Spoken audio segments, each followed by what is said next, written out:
So what's agenda is to understand, I'm writing this in a Pythonic way, is to understand the Python data types first, then Python data structure or arithmetic operation, you can say.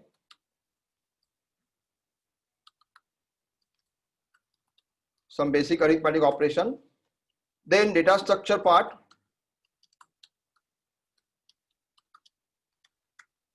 then we will understand the control structure here,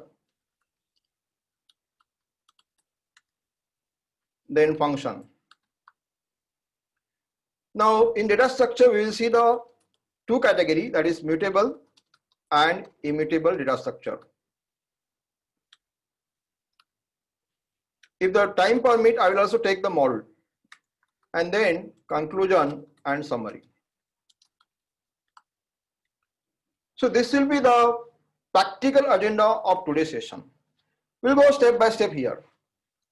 Now the definition of Python. Python is general purpose, interpreted, interactive, object oriented, high level scripting language. That is what the definition, and I explain you what interpreter means, interactive means. Now I would like to demonstrate it, how it is interactive, how it is object oriented in a step by step manner. So here let's assume there is a data as a variable and you are just giving the value something like 43 or whatever value you give it. Now ask the interpreter, Python interpreter, that what is the type of data it is now.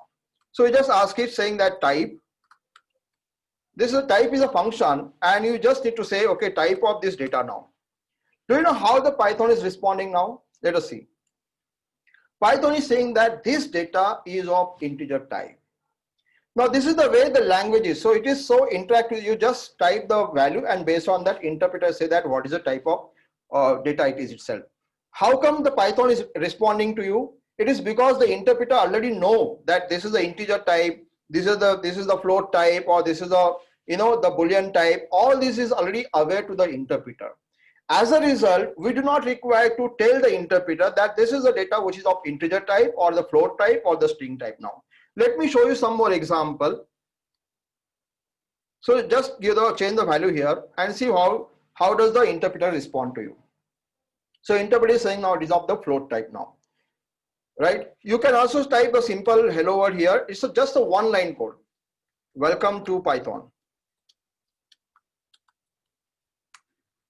Now other language, even if you want to write a hello word, you need to write at least 5 to 6 lines of code and then you need to compile and then execute.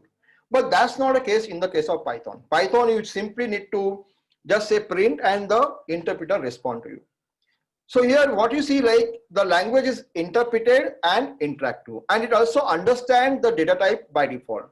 Now you just change the value here and you'll understand the different types.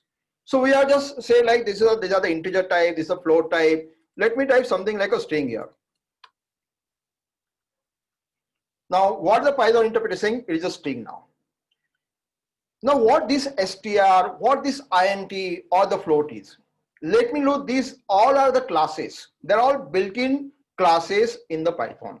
You simply need to check the help of this data and see what happened. Okay, right now because in the case of data it is not telling me detailed help, but then if you type the str here, you will get the detailed help of the type also. What is str? Str is a class now, which is already defined in the Python. So you need not require to define str here. Simply say that this is a str, and then str, what exactly str is a class str, which is a predefined, which is a subclass of object. So you can see here class str and is a subclass of objects. So you have the parent class for every object here. Now str is a class, and this class is a subclass of the object class itself, and it has so many built-in methods already available. You can see there are built-in methods like add is there, content is there. They're all built-in methods, and you can see other methods like count, ends with. So these are all string methods. Now in Python case, you will not require to write a program for each and every functions or method. They're already available. You simply need to call it. So that's why it is called object oriented. So here the things are already classes or object, and with the help of this you can write your own classes then.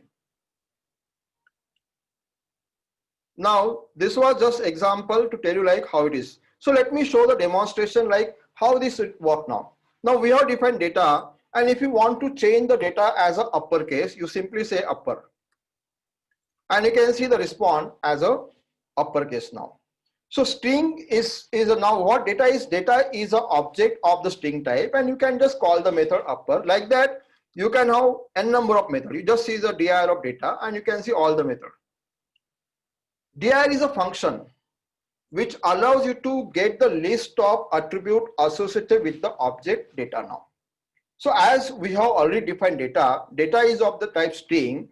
We can see all the attribute which are associated with the data now.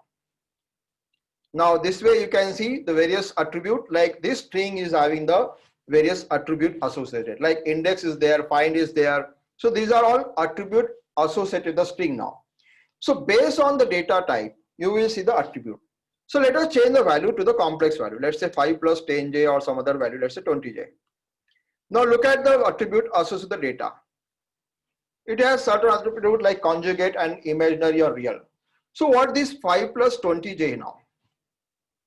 This 5 plus 20j, you can ask the interpreter what it is and see what the interpreter says to us now.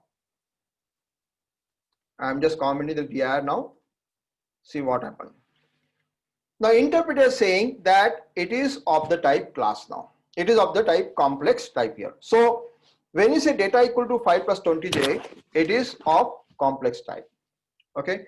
Now if you want to know how to access the object, you can just say the attribute, like there are attribute like imaginary as well as real value. So just try data.image, what happened. You are getting the imaginary value, and when you say data.real, you get the real value here. So this is the way you can find out the attribute. Once your object, with the help of object, you can access the attribute. So in the case of Java, what happened? You need to write a class, then you can create an object of that class, and then you can access the attribute. That is the way the Java language, that's why it's an object-oriented programming language. But in the Python case, what happened? These classes are already defined. You simply need to create an object. Means you just create an object of those built-in classes, and then you can access all the built-in attribute also. So how simple it is, you can see by demonstration itself. Now you can try some method, like there is a method for the complex number, conjugate. So what is conjugate? Conjugate is something like 5 plus 10j is what?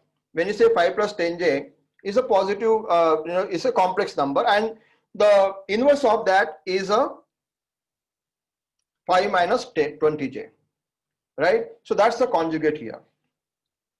Any query here? Let me check if any query is there.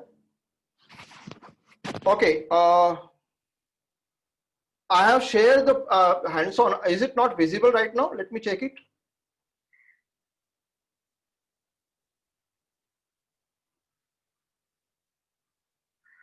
Okay, it's visible. Okay. Okay, so now I'm sharing the notebook. Okay, this is not a presentation. This is a notebook where I'm doing the hands-on, and I hope this notebook is visible to everyone now. Okay, so now here I'm just showing you like how each and everything works. Like we have just defined data is equal to 5 plus 20j. Let us understand this is the complex number, and interpreter, you ask the question and interpreter has responded that this is a type of complex. Complex number includes two things. One is the real value and second thing is imaginary value, and also method like conjugate method. So now what are the types of data are there? We have an integer type, we have a float type, we have a string type, we have boolean type. How do you know boolean type? You just say data is equal to true here and see the type. So what the type it is? It is saying it is a boolean type. Try some operation like true plus true plus true minus false. What happened now? Can you imagine what will be the output of this? Here the true is assumed as 1 and false is assumed as 0. And as a result, what you see is something interesting, that it is showing the output as a 3 itself. So let us see how it works now. So when you say true here, it is saying true.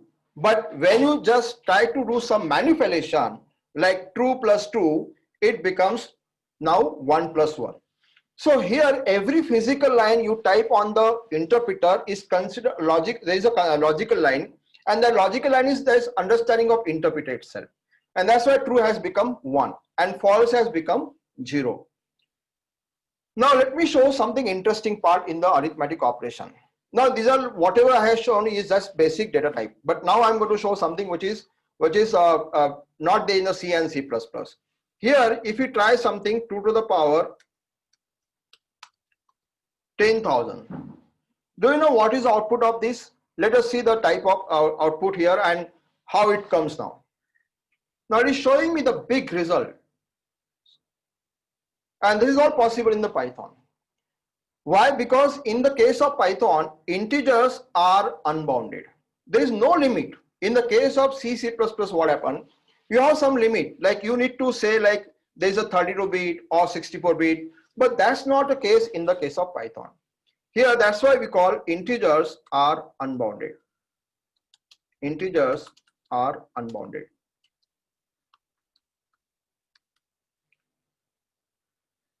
Okay. Now, this was just to tell you that like the data type here.